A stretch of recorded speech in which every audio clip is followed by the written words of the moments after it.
Limitations of planning, Sigma Institute of Excellence आपको पढ़ा रहा है और none other than Sigma sir पढ़ा रहा है, ठीक है, नो इश्यूज। बड़ा इजी है। पहले इसका नेमोनिक्स पढ़ लेते हैं, what do we mean by mnemonics, है ना। आज तक लोगों ने आपको ऐसे एब्रिविएशंस बनाना सीखा है, लेकिन उसको नेमोनिक्स बोलते हैं, वो कोई नहीं बताएगा, ठीक है ना। स्पेलिंग जानना है ना तो कमेंट सेक्शन में बता देना, सर ये नेमोनिक्स बोलते हैं, उसका मतलब क्या होता है। सबसे पहले हम जाएंगे यू के ऊपर, उसको भी बताता हूँ, और ये आड़ा क्यों लिखा है वो भी बता दूंगा। पहले लिखा हमने यू, ठीक है ना। सेकंड नंबर पे प्रोसेस पी, अनसर्टेन फ्यूचर का यू, एक्सपेंसिव प्रोसेस का पी, ठीक है ना। तीसरा नंबर किधर गया भाई, टाइम कंज्यूमिंग टी। उसके बाद में आई ढूंढो, आई। चौथा नंबर। पांचवा नंबर किधर गया, ढूंढ के बताओ, 5 रुपए देता हूं। अरे कोई टेंशन नहीं है, जुड़े रहना। पांचवा नंबर रिजिडिटी आर, पता चल रहा है किसी को दिमाग चल रहा है। छठे नंबर पे किधर है, छठा ढूंढो, 5 रुपया इनाम, ठीक है ना। फैक्टर्स का एफ। सातवां नंबर ढूंढो, 5 रुपए, इनकम्प्लीट इंफॉर्मेशन, आई लिख लेते हैं, दोनों में आई है, ठीक है ना। और 8वें नंबर पे किधर गया, 8वां नंबर, ढूंढो, रिस्ट्रिक्शंस, ठीक है ना। कोई डाउट नहीं होना चाहिए, समझ रहे हो। आर नहीं है, एम है। क्या है, यूपी में श्री राम जी का तीर चल रहा है, ठीक है ना। फिर है क्या, महाराज बैठने वाले हैं, फिर उनका ही राज चलने वाला है, ठीक है ना। ऐसे याद रख सकते हो आप। यूपी में कौन बैठने वाला है, राम राज्य चलने वाला है। देखो यूपी में तीर चलने वाला है श्री राम जी का, फिर क्या है, सब महाराज हम ही है, कोई टेंशन नहीं है लाइफ में, ठीक है। अब ये जो है वो आपको ये नेमोनिक्स कैसे याद रखना है वो आपका कॉल है, ठीक है ना। You stands for uncertain future, you stands for uncertain future. और उसके साथ इसको थोड़ा साइड पे रहने देना, उसके साथ मैंने सीधा ये चौथे वाले आई को जोड़ दिया। क्यों जोड़ा होगा, ऑलमोस्ट, वैसे ये भी थोड़ा बहुत जुड़ा हुआ है अगर आप वर्डिंग्स के साथ जाओगे उसको, ठीक है ना। ये सीधा का सीधा चौथे के साथ जुड़ा हुआ है, ऐसा लगता है ऐसे दोनों पॉइंट को क्लब कर देते ना, अच्छा रहता, ठीक है ना। क्योंकि फ्यूचर अनसर्टेन है और अनसर्टेन फ्यूचर है, और अनसर्टेन फ्यूचर को हमने इग्नोर करते हुए अगर कोई प्लानिंग बनाया है, ठीक है ना, हमने कोई एजम्पशंस किए हैं, ये वर्ड है आपके बुक में, जो वर्ड है उसको ही बात आगे लेके जा रहा हूं। एजम्पशंस किए हुए हैं, उसके हिसाब से हमने जो प्लानिंग की है, फिर वो इरिलेवेंट हो जाएगी, उसका कोई मतलब ही नहीं बनता, ठीक है ना। ये फॉल्टी मेथड के ऊपर हम आते हैं थोड़ी देर है। पहले मोटे मोटे तौर के ऊपर हम ओवरव्यू ले लेते हैं। फिर ये बड़ा टाइम कंज्यूमिंग है ना। पहले तो प्लानिंग करना बड़ा टाइम कंज्यूमिंग है, दूसरे को मैंने बाईपास किया, मैं आता हूं उसके ऊपर, ऐसे हाईलाइट करके दूर है तो वो पहले समझा दूंगा ऊपर से। ये हद से ज्यादा टाइम कंज्यूमिंग है। टाइम कंज्यूमिंग क्यों है, पहले तो काइंड ऑफ डेटा कलेक्ट करना पड़ेगा, ठीक है ना, एनालिसिस करना पड़ेगा आपको, उसके हिसाब से कुछ डिसीजंस लेना पड़ेगा। अब ये जो इंफॉर्मेशन आपके पास आ रही है, ठीक है ना, आपने इंफॉर्मेशन कलेक्ट करी, उसको बाद में उसको एनालिसिस किया, समझ रहे हो, इतना सारा करने में एक टाइम लगता है, हद से ज्यादा टाइम लगता है, तो ये एक टाइम कंज्यूमिंग प्रोसेस है, ठीक है। अब ये जो इंफॉर्मेशन आपने कलेक्ट करी, क्या हो गया, इंफॉर्मेशन कलेक्ट करी, वही रॉन्ग है ना, वही आधी इंफॉर्मेशन है, तो फिर अगेन आपका प्लान का कोई मतलब नहीं बनता। तो ये दोनों पॉइंट एक दूसरे से जुड़े हुए हैं, ऑलमोस्ट जुड़े हुए हैं। आप समझ रहे हो मैं आपको क्या समझाना चाहता हूं, अच्छे से समझाना चाहता हूं। ये ऊपर से हटा देते हैं, ये दोनों पॉइंट एक दूसरे से जुड़े हुए हैं। फिर टाइम कंज्यूमिंग और इनकम्प्लीट इंफॉर्मेशन, क्योंकि टाइम कंज्यूमिंग क्यों है, क्योंकि हमें पहले तो बहुत सारी इंफॉर्मेशन गैदर करनी पड़ती है, whatever kind of business decisions we are taking, हमें उसके लिए different kind of information collect करने के बाद उसको हम एनालिसिस करते हैं, ठीक है ना। एक पूरा का पूरा प्रोसेस है, बहुत बड़ा प्रोसेस है, वो स्टैटिस्टिक्स में आता है, हमें डिटेल में पढ़ना कि डेटा एनालिसिस करते हैं, उसके बाद में कोई हम ऑब्जर्वेशंस के ऊपर आते हैं, ठीक है ना, वो बहुत बड़ा प्रोसेस है, वो हम यहाँ पे चर्चा नहीं कर रहे, लेकिन टाइम कंज्यूमिंग है, उसके अंदर ये वर्ड्स लिखे हुए हैं। और अगर वही इंफॉर्मेशन गलत निकली तो, इनकम्प्लीट थी तो, आधी थी तो क्या हो गया, आपके प्लानिंग का कोई मतलब ही नहीं रहता, दूर तक कोई मतलब नहीं रहता। फिर ये दोनों पॉइंट एक दूसरे से जुड़े हुए हैं, ठीक है ना। ये टेंड्स टुवर्ड्स रिजिडिटी, मतलब ऑलरेडी आपने एक काइंड ऑफ टेम्पलेट प्रोवाइड करके रखा है कि ये हमारे प्लान से आपको इस हिसाब से चलना है। अगर इस हिसाब से चलना है उसके मतलब तो एम्प्लॉइज कोई एक्स्ट्रा ऑर्डिनरी डिसीजन नहीं ले सकता, अलग अलग डिसीजन नहीं ले सकता, समझ रहे हो, तो वो रिजिड हो जाएगा, आपका प्लान क्या हो जाएगा, रिजिड है। और अगर रिजिड है तो वो point restrictions on employees creativity, उसको तो कुछ क्रिएट करना ही नहीं है। अगेन दोनों पॉइंट ऑलमोस्ट सेम है, टेंड्स टुवर्ड्स रिजिडिटी और वो क्या करता है, रिस्ट्रिक्शन ऑन एम्प्लॉइज क्रिएटिविटी, क्योंकि वो रिजिड हो गए, वो कोई डिसीजन ले ही नहीं सकते। डिसीजन ले सकते according to the plan, if anything new happens they can not, मतलब अटेम्प्ट न्यू, वो रिस्क ही नहीं ले सकते। इस पर्टिकुलर पॉइंट के अंदर they can not take risk. आपकी बुक में जो लिखा गया ना, आपकी बुक आपके लिए भगवान है। अगर आप अपने भगवान को फॉलो करते हो ना, मैंने बुक को बोला, मुझे नहीं बोला, अगर भगवान को फॉलो करते हो ना, डाइजेस्ट पढ़ने की जरूरत नहीं है, आपको फुल ऑन मार्क्स मिलेंगे। इंग्लिश मीडियम स्टूडेंट है, इंग्लिश मीडियम स्टूडेंट्स को थियरी में कम मार्क आने के रीजंस यही है, वो लोग डाइजेस्ट को फॉलो करते हैं। जस्ट फॉलो योर गॉड यहां पे, और जो वर्ड्स लिखे गए हैं ना, कुछ लोग हाईलाइट करने के लिए पूरी बुक को हाईलाइट कर देते, नो, वो वर्ड को पकड़ के चलो। यहां पे वो रिस्क नहीं लेते, वो पॉइंट को दिमाग में घुसाओ। टेंस टुवर्ड्स रिजिडिटी मतलब क्या, जो भी एम्प्लॉइज है ना, ये प्लान के हटके जो बोल के गया है ना, हमने टाइप्स ऑफ प्लानिंग पढ़ा, उनको जो बोला गया है ना, वही डिसीजंस वो लोग लेते हैं, यानी वो लोग नया रिस्क नहीं लेने के लिए तैयार नहीं है, तो एक प्लान जो था वो रिजिड हो गया। एट द सेम टाइम उनकी क्रिएटिविटी, क्योंकि वो रिजिड हो गए, उनकी क्रिएटिविटी आएगी नहीं। अब यहां पे मैंने 3 छोड़ दिए थे अलग अलग तरीके से, ठीक है ना। एक्सपेंसिव प्रोसेस है दूसरे वाले नंबर पे। क्यों एक्सपेंसिव प्रोसेस है भाई?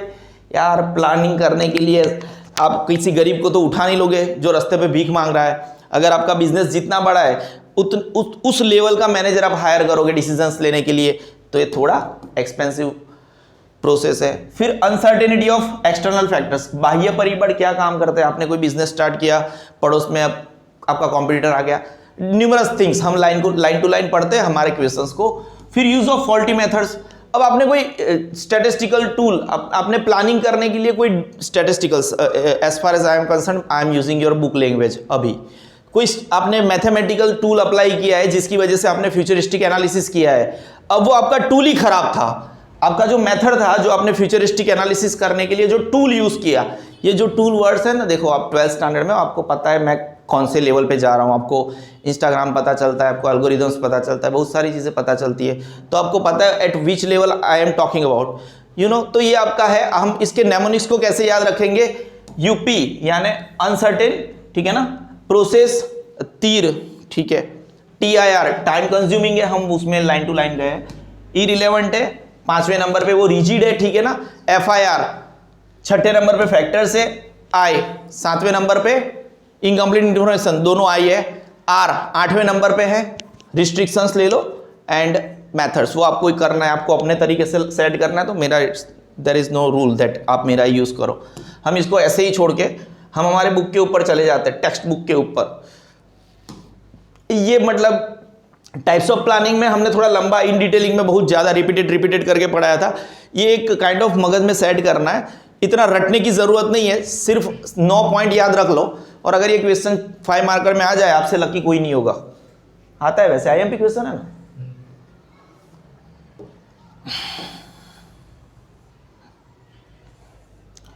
और मैं ना बड़ा मतलब सपोर्टिव हूँ, आप कमेंट सेक्शन में लिख देना कौन से कलर का पेन आपको अच्छा लगता है, ठीक है ना, ये कि ब्लू, चलो ठीक है, आज मानसी का चल रहा है ब्लू कलर का पेन, है ना, वो धारा को तो वो ब्लैक कलर का पसंद है, ठीक है ना।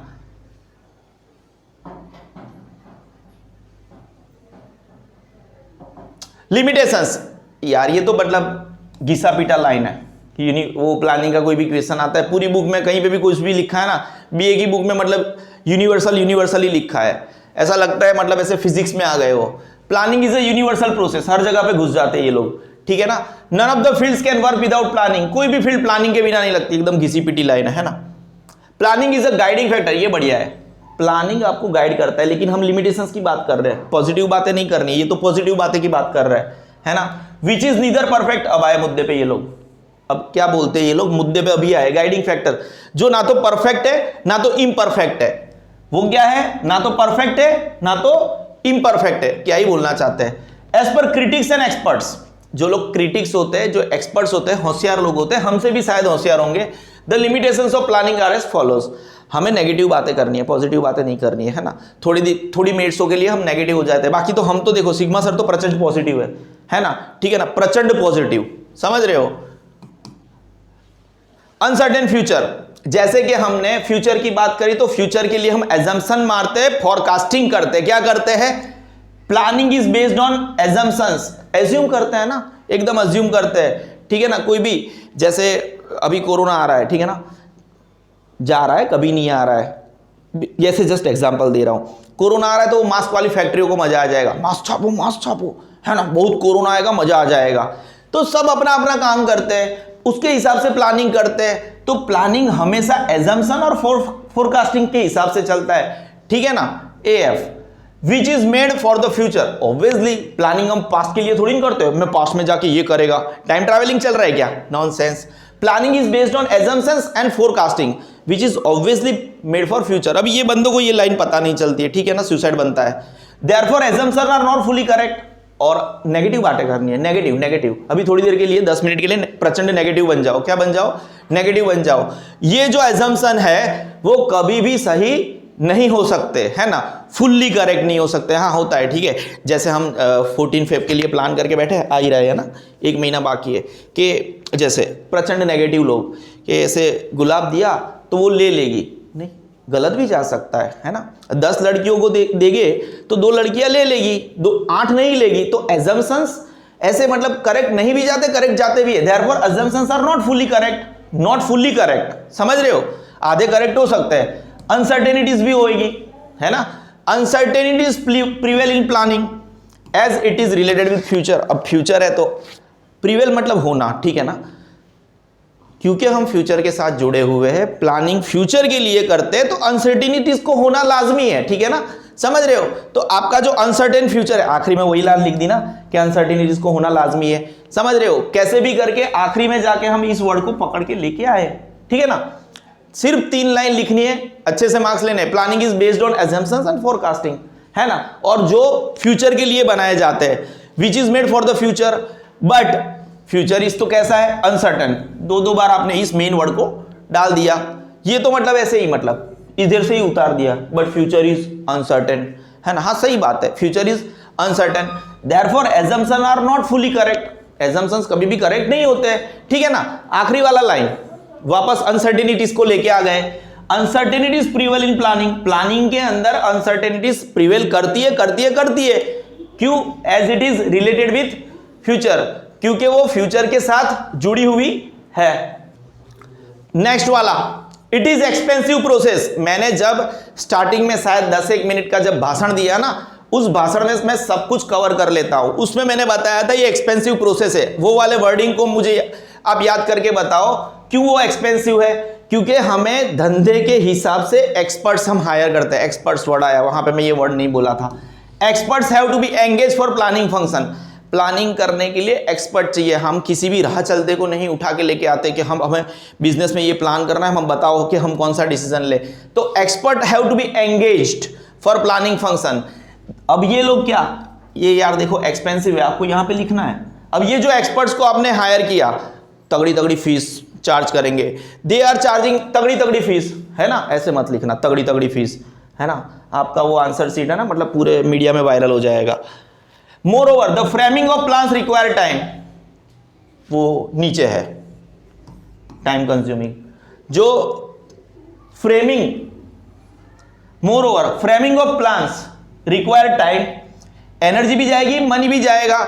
अभी फिलहाल हमें मनी की बात कर रहे थे, लेकिन इन लोगों ने टाइम भी लगा दिया, एनर्जी भी लगा दिया। Thus planning is an expensive process. देखो इन लोगों ने जब प्लानिंग की लिमिटेशंस बनाई ना, इन लोगों को मोटे मोटे मुद्दे मिले, अंदर क्या लिखना है ना मिला नहीं, इसलिए वही लाइन को 4 बार लिख दिया, ठीक है, समझ रहे हो। Experts have to be engage for planning. Planning के लिए आपको जो एक्सपर्ट्स है उनको हायर करना पड़ेगा, है ना, प्लानिंग फंक्शन के लिए। नाउ ये जो एक्सपर्ट्स है क्या मुफ्त में काम करेंगे, बिल्कुल भी नहीं। दे आर चार्जिंग तगड़ी fees. More over framing of plans, ये जो हम प्लान फ्रेम्स करते हैं वो 3 तरह से हमें नेगेटिवली इंपैक्ट करता है। पहले तो वो टाइम ले लेता है, हम आगे में ले लेते हैं, why it is time consuming. हमारी लॉट्स ऑफ एनर्जी ले लेता है, पैसे उसी की तो हम बात कर रहे हैं। Thus planning is an expensive process, वो एक महंगी चीज है। आखिरी वाला इस पेज का आखिरी वाला, it is a time consuming. क्यों? देखो तीसरे वाला पॉइंट मैंने टाइम कंज्यूमिंग क्यों बोला था, हमें एक तो इंफॉर्मेशन गैदर करनी है, उसको एनालिसिस करना है ना, गैदर मतलब कलेक्ट करनी है, फिर जो कलेक्टेड इंफॉर्मेशन है उसको एनालिसिस करना है, क्लासीफाई करना है, वो क्लासिफिकेशन के बाद एनालिसिस आता है, ठीक है ना। Time consuming. Planning involves collection of necessary data, है ना, उसी की तो हमने बात करी थी। टाइम कंज्यूमिंग क्यों है? Because planning involves collection of necessary information, इससे हमने एक पॉइंट जोड़ा था, ठीक है ना, वो इंफॉर्मेशन इनकम्प्लीट वाला पॉइंट। अगर इनकम्प्लीट इंफॉर्मेशन आपने गैदर करी है तो वो भी एक नेगेटिव पॉइंट है। Planning involves collection of necessary information, आपको जो भी जरूरी इंफॉर्मेशन चाहिए उसको पहले तो क्या करो, कलेक्ट करो, उसके बाद में उसको क्लासीफाई करो वेदर इट इज नेसेसरी और नॉट, उसके बाद में हम उसको एनालाइज करते हैं, है ना। पहले तो हमने क्या तय किया, क्लासीफाई किया कि ये इस प्रकार की इंफॉर्मेशन है, इस प्रकार की इंफॉर्मेशन है, ये इस प्रकार की इंफॉर्मेशन है, इसमें से ये हमारे जरूरी है कि नहीं है। अब ये जो जरूरी इंफॉर्मेशन थी उसको हमने पिकअप किया, हमारे लिए जरूरी इंफॉर्मेशन, उसको हम एनालाइज करते हैं, एनालिसिस करने के बाद आखिरी में हम इंटरप्रिटेशन के पे आते हैं कि हम this kind of decision we are taking और नॉट, ठीक है ना, to decide alternative for the business. Interpret करते हैं क्योंकि हमारे पास बिजनेस जो अल्टरनेटिव है उसका डिसीजन आ सके। देखो कितना टाइम कंज्यूमिंग है। सबसे पहले तो क्या किया आपने, कलेक्शन ऑफ नेसेसरी इंफॉर्मेशन किया। अब ये जो इंफॉर्मेशन आपके आई, डेटा जब भी आता है ना तो उसको पहले क्लासीफाई करना पड़ता है, ये स्टैटिस्टिक्स में पढ़ चुके हो, तो स्टैटिस्टिक्स का पूरा लाइन यहाँ पे ठोक दिया है। उसके बाद में यहाँ पे क्या होता है पता है, एनालिसिस आता है, ठीक है ना। उसके बाद में हम आखिरी में करते हैं इंटरप्रिटेशन, हम हमारा डिसीजन मेकिंग प्रोसेस बोलते हैं इंटरप्रिटेशन। तो CAI से आप याद रख सकते हो, कोई भी डेटा है उसको क्लासीफाई करना पड़ता है, उसको एनालिसिस करना पड़ता है और एंड ऑफ द डे आपको इंटरप्रिटेशन देना पड़ता है कि what kind of data it is और हमने क्या डिसाइड किया। तो टाइम कंज्यूमिंग है क्योंकि हम डेटा से जुड़े हुए हैं। Planning involves collection of necessary information, फिर उसका डेटा आया ना तो इट्स क्लासिफिकेशन, उसका analysis and at the same time उसका, पर ये सब क्यों करते हैं हम, to decide alternatives for the business, हमारे बिजनेस के लिए क्या क्या अल्टरनेटिव्स है वो डिसाइड करने के लिए। Thus it is a lengthy and time consuming process. हमारे 3 पॉइंट तगड़े से गए। सबसे पहले पॉइंट था हमारा uncertain future, expensive process, time consuming. हम नेक्स्ट पेज पे जाते हैं जहां पे 6 और लिमिटेशंस हमारा इंतजार कर रही है ना। हमें बोल रही है सुन रहा है ना तू, रो रहा हूं मैं क्योंकि मैं लिमिटेशन में हूं। कहां पे हूं, वो कल बीमार हो गया था ना इसलिए, बाकी वो राग बाग थोड़ा अच्छा आता।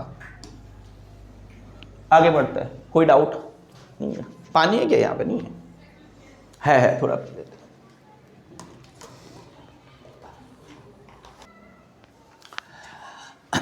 चलो पानी पी लिया। नाउ हमने पहले पॉइंट से चौथे पॉइंट को जोड़ा था, प्लानिंग इज इररिलेवेंट, क्योंकि वो जो फ्यूचरिस्टिक बातें थी उसमें जो वर्ड आते थे ना वो यहाँ पे आ जाता है। देखो अनसर्टेनिटीज आ गया, ये कब से वही तो पढ़ रहे हैं, अनसर्टेन, है ना। प्लानिंग इन्वॉल्व्स अनसर्टेनिटीज, मतलब अचौकस, जो मतलब कुछ श्योर नहीं होता है ना, अनश्योरिटीज। प्लानिंग बिकम्स इररिलेवेंट, एकदम इधर ये रहा, ड्यू टू टाइम, वक्त के हिसाब से। अगर वक्त बदल गया है ना तो जज्बात भी बदल जाते हैं, तो फिर वो जो आपने प्लान किया है वो मतलब मीनिंगलेस हो जाएगा। फिर सर्कमस्टेंसेस बदल गए, है ना, जो आपके सामने थे सब कुछ सर्कमस्टेंसेस वो एकदम से बदल गए, तो उसके हिसाब से वो प्लानिंग का कोई मतलब नहीं बनता है। फैक्टर्स अफेक्टिंग बिजनेस यूनिट, ठीक है ना, जैसे ही वो ये देखो सर्कमस्टांसेस की बात करता है, ठीक है ना, जब वो जो दो, एक लड़का होता है एक लड़की होते हैं, बहुत सारे प्लानिंग करते हैं, बराबर है, हद से ज़्यादा प्लानिंग करते हैं। अब के जैसे यहाँ पे ये हम शादी के बाद यहाँ पे घूमने जाएंगे, हम वहाँ पे घूमने जाएंगे, ये करेंगे वो करेंगे, ठीक है ना। लेकिन क्या हो गया, देखो वक्त बदल गया, उनका ब्रेकअप हो गया और दोनों की इंडिविजुअल अलग अलग जगह से शादी हो गई, तो वक्त बदल गया और सर्कमस्टांसेस भी बदल गए। क्या वो दोनों साथ में, वो जो उन्होंने शादी के बाद में इधर घूमने का उधर घूमने का प्लान किया था, वो पॉसिबल है? इररिलेवेंट। कैसा हो गया?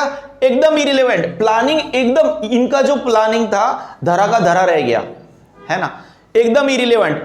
क्यों? क्योंकि प्लानिंग इन्वॉल्व्स अनसर्टेनिटीज, एकदम नेगेटिविटीज आ जाती है। Planning becomes irrelevant due to वक्त, सर्कमस्टांसेस बदल गए। जो एक वक्त में हाथ में हाथ डाल के, हम बिजनेस की बातें कर रहे हैं लेकिन ऐसे में फ्यूचरिस्टिक इररिलेवेंट क्यों है? ऐसे बात, हाथ में हाथ डाल के घूम रहे थे, वो एक दूसरे के सामने देखने के लिए भी रेडी नहीं है, समाज का डर, समझ रहे हो। Circumstances and factors affecting business unit. समझ रहे हो? In that case planning is liable to fail. और इस हिसाब से वो जो प्लानिंग था, फ्यूचरिस्टिक अनसर्टेन प्लानिंग था, वो फेल होने के बहुत सारे चांसेस है। देखो यहाँ पे बिजनेस रिलेटेड एग्जांपल देके भी मैं समझा सकता था, लेकिन आपको अभी एग्जाम आ रही है, सर पे ऐसे नाच रही है, ठीक है ना, 50 दिन भी बाकी नहीं है, तो ये ऐसे समझाता हूँ तो आपको वो वर्ड्स भी याद रह जाता है, ठीक है ना। कोई डाउट है? होना भी नहीं चाहिए। नाउ ये रिजिडिटी वाला पॉइंट्स भी हमने डिस्कस किया था कि प्लानिंग एक टेम्पलेट आपको दे दिया गया है, अभी आगे जाके वो बच्चा करेगा भी क्या? बच्चा मतलब एम्प्लॉई, ठीक। Planning tends towards rigidity. Rigidity मतलब ऐसे एकदम रिजिड हो जाता है ना, मतलब यही करना है, यही करना है, यही करना है। Planning is adopted as a programme for the future. वो सिस्टमेटिक प्रोग्राम होता है ना, जिसके अंदर कोई कमांड डालो तो सामने एक सेम टू सेम रिजल्ट मिलने होता है। तो फ्यूचर के लिए एक काइंड ऑफ प्रोग्राम जैसा हो गया कि ऐसी सिचुएशन आए तो आपको ऐसा, हमने देखा ना, जैसे वो मानसी ने अपनी मम्मी से ऐसे एक करके रखा था, ठीक है ना, कि ऐसा हो तो ऐसा ही करना है, ठीक है ना, रिपीटेड थिंग्स के लिए। If any adverse situation occurs, managers और employees do not take risk off. मैंने पता है, हम जब वो स्टार्टिंग में 10 मिनट ऐसे भाषण दे रहे थे ना, वहां पे जब रिजिडिटी की बात आई थी ना, तब मैंने बोला था कि कोई भी एम्प्लॉई है ना, वो रिस्क नहीं लेगा। याद है मैंने बोला था, कोई भी एम्प्लॉई है वो रिस्क लेने वाला नहीं है। Employees do not take risk of deviating from the, deviating मतलब प्लान से हटके, डिविएटिंग फ्रॉम द प्लान मतलब क्या? प्लान से हटके कोई भी रिस्क लेने के लिए ये लोग रेडी नहीं है। कोई भी एडवर्स मतलब दूरगामी, मतलब फालतू अगर सिचुएशन आ जाए तो ना कोई मैनेजर्स और एम्प्लॉइज कोई भी रिस्क प्लान से हटके, कोई भी डिविएटिंग फैक्टर्स आ जाए तो वो लोग डिसीजन नहीं लेंगे। They stick to the planning during the implementation stage. जब भी प्लान को इंप्लीमेंट करने की बात है तो कोई नया डिसीजन नहीं लेंगे। प्लान को, वो लड़की क्या सो गई ना, तो मेरा माइंड पूरा उधर डाइवर्ट हो गया, डेविएट हो गया। क्या हो गया? डेविएट हो गया। समझ रहे हो? वो सुबह में 4 बजे उठती है, समझ सकते है ना। Thus planning leads to rigidity. ये जो आपको पिछले 31 सेकेंड में मेरा ऐसे फॉगी माइंड लगा ना, मैं कब से इधर उधर ध्यान दे रहा हूँ, मतलब कैसे डेविएट हो गई, समझ रहे हो आप?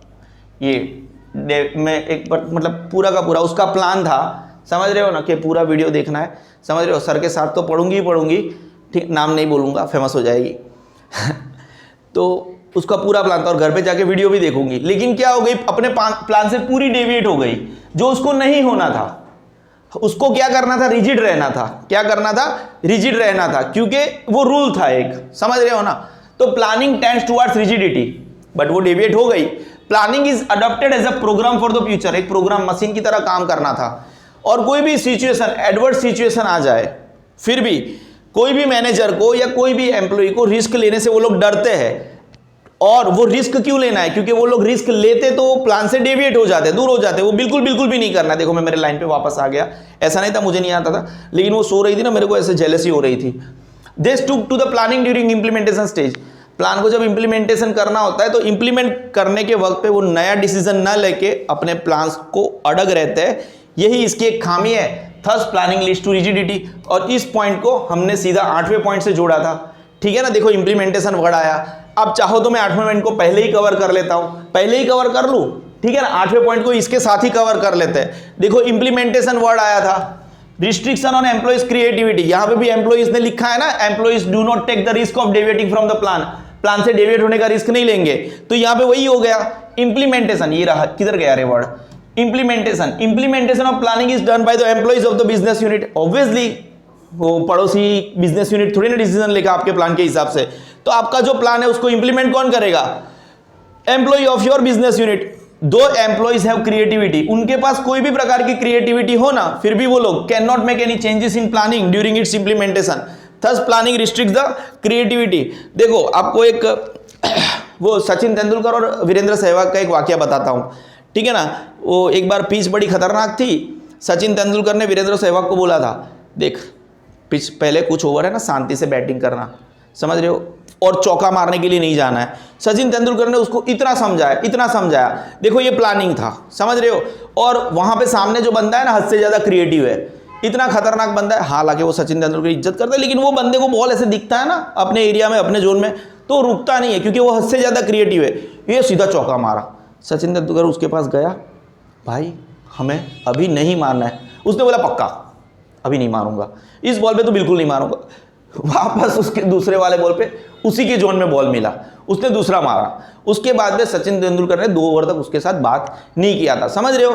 अब क्रिएटिव बंदा है तो वो अपने आप को कंट्रोल कैसे कर सकता है। वो तो वीरेंद्र सहवाग था कि उसने अपने आप को कंट्रोल नहीं किया और क्रिएटिविटी अपनी बता दी। हमें इंडिया को 2 चौके दिए, 4 तो 4, 8 रन मिल गए, है ना, समझ रहे हो ना। एक सेकेंड,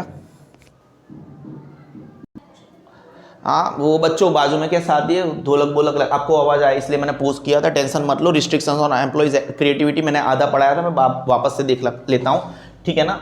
एक बार काइंड ऑफ रीडी करना है मुझे शायद। ये जो इंप्लीमेंटेशन के ऊपर था, implementation of planning is done by employees of the business unit, ठीक है ना। अब यार उनके पास क्रिएटिविटी है फिर भी वो लोग लगा नहीं सकेंगे। 2 एम्प्लॉइज, वो सहवाग का शायद बात चल रहा था, 2 एम्प्लॉइज है क्रिएटिविटी, है ना। और वो सहवाग वाला जो बात कर रहा था ना वो बात सही है, लेकिन वो आखिरी में मैंने जो बोला ना कि वो 2 ओवर तक सचिन ने बात नहीं की थी, वो सिर्फ गलत है, ठीक है ना। वो कभी कभी हमें अपना ऐड करना पड़ता है। Can not make any change in the planning during its implementation, ठीक है, बात खत्म। Thus planning restricts the creativity of employees. Planning कभी कभी एम्प्लॉइज की क्रिएटिविटी को, विचारों को रिस्ट्रिक्ट कर लेती है। ये हमने एक बाउंस करके, है ना, क्रिकेट की बात हो रही थी ना, तो बाउंस करके हमने इसको पढ़ाया, ठीक है ना। अब यार ये आ गए अपन, क्या हो गया, अनसर्टेनिटी ऑफ एक्सटर्नल फैक्टर्स, ठीक है ना। अभी बाहरी फैक्टर्स का मतलब कभी कभी अनसर्टेन है, उसकी वजह से हमारा प्लानिंग धरा का धरा रह जाता है। हम ऐसे सोचते हैं कि हमारा बिजनेस एकदम फुल स्पीड में चलेगा, बाजू में ही कॉम्पिटिटर आ गया, ये पहले भी मैं बोल चुका हूं। तो external factors, business units are affected by, असर करता है by external factors which keep on changing, जो हमेशा, ये सिर्फ मतलब हमने पड़ोसी की बात करी, there are so many external factors, ठीक है ना। प्राइस, इन्फ्लेशन, बहुत सारी चीजें होती है ना। दैट हिंडर्स मतलब रोक देता है ना, that hinders the success of planning की सक्सेस को वो मोटे मोटे तौर पे रोक देता है, ठीक है ना। इनकम्प्लीट इंफॉर्मेशन, इसको हमने पहले ही कवर करने का ट्राई किया था। इनकम्प्लीट इंफॉर्मेशन को याद हो तो आपको याद है, जो स्टैटिस्टिकल्स की बात करी थी हमने, ठीक है ना। नेसेसरी इंफॉर्मेशन, हमने एक जमाने में इंफॉर्मेशन कलेक्ट करी थी। कभी कभी यह होता है are to be collected for planning process, planning process के लिए हमें कभी कभी जरूरी इंफॉर्मेशन कलेक्ट करनी पड़ती है। अब क्या हो गया, अगर वो इंफॉर्मेशन ही इनकम्प्लीट आती है, formulation and implementation of plan on the basis of incomplete and unclear information may not give the desired result। आपने जो इंफॉर्मेशन से, सपोज आप कोई पर्टिकुलर एरिया में एक स्कूल प्लान कर रहे हो, अभी आपने डेटा कलेक्ट करवाया किसी से कि यहाँ पे एज वाइज बच्चे 1 to 15 के एज के बच्चों का पूरा लिस्ट लेके आओ। अब वो बंदा अलसीदा खुद बना दिया लिस्ट, ठीक है ना, तो आपके पास पूरा डेटा रॉन्ग है। उसके बेसिस से अगर आप कोई स्कूल चालू कर रहे हो, ठीक है ना, इंटरप्रिटेशन एनालिसिस इंटरप्रिटेशन करके कोई स्कूल चालू कर रहे हो, तो आपका पूरा धंधा फेलियर होने के चांसेस है, क्योंकि आपके पास पूरी की पूरी इंफॉर्मेशन ही गलत आई थी, ठीक है ना। तो formulation and implementation of plan on the basis of incomplete and unclear information may not provide the desired result, ठीक है ना। वैसे ये पॉइंट इतना इजी है ना, छोटे छोटे 2-2 लाइन लिखनी है, जैसे ही पॉइंट याद आ गया ना अपनी लाइन आप लिख सकते हो। और मेरे एग्जांपल्स तो आपको मतलब एग्जाम में सीधे पॉइंट टू पॉइंट याद आता है, समझ रहे हो। ये हमने पहले ही कवर किया। यूज ऑफ फॉल्टी मेथड्स, यहाँ पे भी हमने स्टैटिस्टिकल्स मेथड की, जब हम वो पहले 10 मिनट वाले भाषण के ऊपर थे ना, तब हमने इसको बताया था कि while deciding assumption and estimates, जब आप एजम्पशंस कर रहे हो, एस्टिमेट मार रहे हो, different mathematical and statistical methods are used. आपको अभी ये टूल्स के बारे में हम क्या सीखा है, एकदम प्रो जनरेशन हो आप, और ऐसे टूल्स हमसे ज्यादा आपको पता होते हैं कौन सा टूल यूज करना है। इफ दिस मेथड्स और इंफॉर्मेशन आर नॉट अप्रोप्रिएट, और अगर ये प्रॉपर नहीं है, गलत टूल ही आप अप्लाई कर रहे हो, ठीक है ना, फॉल्टी डिसीजंस आर टेकन, आपने जो डिसीजंस लिए वो हमेशा फॉल्टी रहेंगे, and thus planning is liable to fail. ये लाइन दूसरी बार आई, thus planning is liable to fail, thus planning is liable to fail.